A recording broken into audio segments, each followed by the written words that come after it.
patnubay at gabay ng magulang ang kailangan. Maaaring may masiselang tema, lengguwahe, karahasan, sexual, horror o droga na hindi angkop sa mga bata.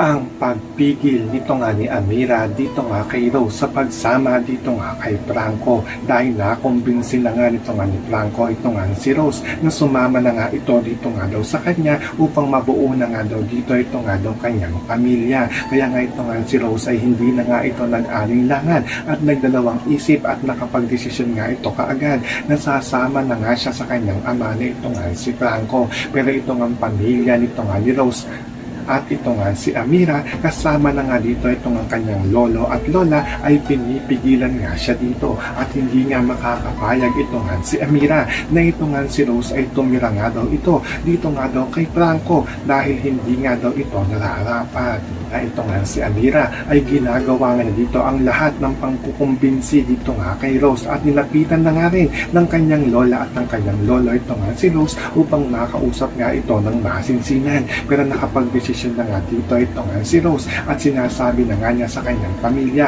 na sasama na nga daw siya dito nga sa kanyang ama na ito nga si Franco. So makakaabangan nga natin dito ang pagsama nito nga ni Rose dito nga kay Franco nga sila sa isang bubong. Yan ang ating mga pakakatutukan at pakakaabangan dito nga lang sa Makiling.